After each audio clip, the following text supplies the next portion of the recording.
Hello and thank you for clicking. I know your time is precious, so I'm going to jump straight in to explaining the exciting tools we've developed to revolutionize poker investing. What we're basically trying to do is to solve a simple problem. There is already a huge amount of data in Pokemon collecting and investing, but in its raw form, it's not very useful for helping us make decisions. We can all check prices and populations and pull rates, but how can we interpret so much information to determine what is actually undervalued right now, or when we should hold and when we should sell, and where should we reinvest? This site is built to answer those questions in a systematic way, by modeling opportunity. That means looking at sealed products, singles, grading, and slabs in terms of where any product appears to sit relative to supply, demand, desirability, and historical growth patterns. Let's first look at sealed product. For each of the major products in a set, we evaluate the investment opportunity by comparing the current market price to a target price.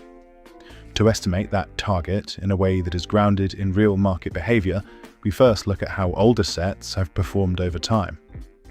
We then compare the current prices of sealed products to the value of the cards inside those sets. We look at both total set value and the value of the top chase cards, and we have unsurprisingly found that the very top cards in a set tend to have the strongest influence on the value of its sealed product. From there, we account for the fact that sealed products usually appreciate over time as they go out of print and as more supply gets opened and removed from the market. Using current market conditions, we calculate a normalized estimate of where a booster box may reasonably sit around 7 years after release.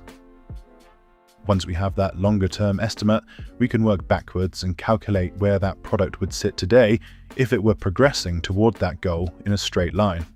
That gives us a practical target price for the short to medium term. We can apply similar logic to other products, such as ETBs and booster bundles, and since the model is anchored to the actual value of the cards in a set, it's always self-correcting and responsive to the market. If demand and card prices shift, then the model adjusts with them. Once we have a target price, we can compare it to the current market price to generate what we call an opportunity score. This should be thought of as a comparative metric that allows us to measure valuation gaps across products and across sets on the same scale.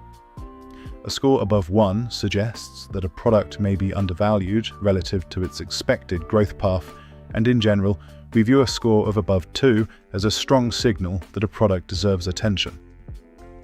That then gives us a way to rank opportunities across the market as a whole. We can compare products across different sets, identify where the largest value gaps exist, and issue alerts when a product moves into a high opportunity range. Next, we have a streamlined portfolio built specifically for sealed products, although we do plan to expand into singles as well. For each product in your portfolio, we show how far it is from its current target value.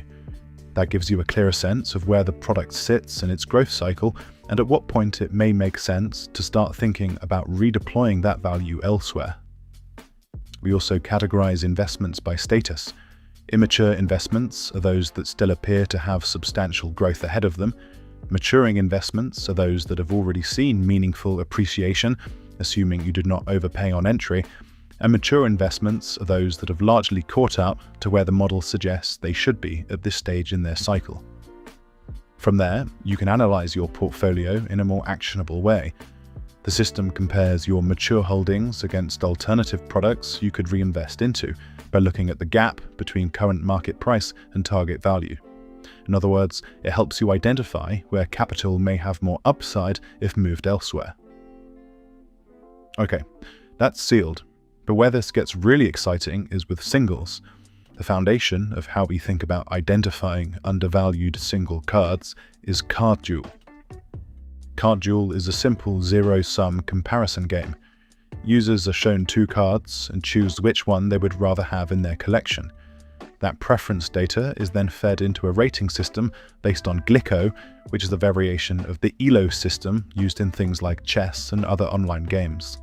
To explain it simply, a card's rating moves up or down depending on the strength of the cards it wins or loses against, And as more votes are cast, the rating deviation falls, which means our confidence in that card's desirability increases. Once we reach a high enough level of confidence across the card pool, we can begin comparing desirability to pull rate, meaning how difficult a card is to pull from packs. So now we're no longer just looking at price in isolation, we are looking at a supply signal, a demand signal, and the market price together. By analyzing those relationships, we can generate a normalized value score for each card and compare that score to its current market price.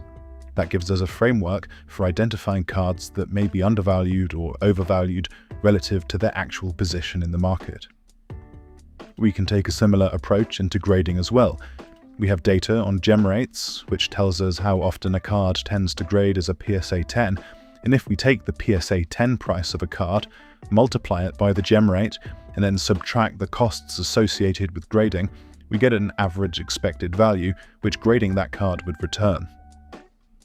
Once we have that, we can identify the strongest grading candidates in two different ways: cards with a high expected return in absolute dollar terms, and cards with a strong return multiple relative to cost. When we combine those outputs with a card's broader opportunity profile, we can calculate what we call edge and upside.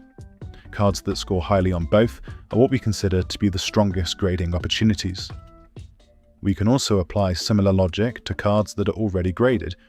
If we know how much a grade increases the value of a specific card, and we know the gem rate for that card, then we have a strong basis for judging the relative value of slabs.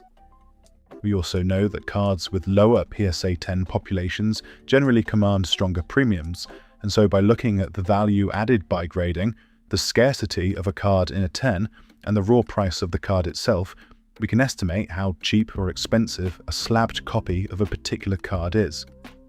Once we relate that back to the card's general opportunity signal, we can quite reliably identify slabs that may be undervalued. So that's enough for a brief overview. In conclusion, what we are building here is not just another way to track prices. The goal is to help you identify stronger opportunities, to allow you to manage your portfolios more intelligently, and to understand where real value may be hiding across sealed products, singles, grading, and slabs. There is still a lot more we want to add, but even at this stage, the platform already offers a much more structured way to think about collecting and pokey investing, and for a time, the entire site will be free to use for everyone. Thank you for taking the time to listen to this presentation, and happy investing from EdgeDex.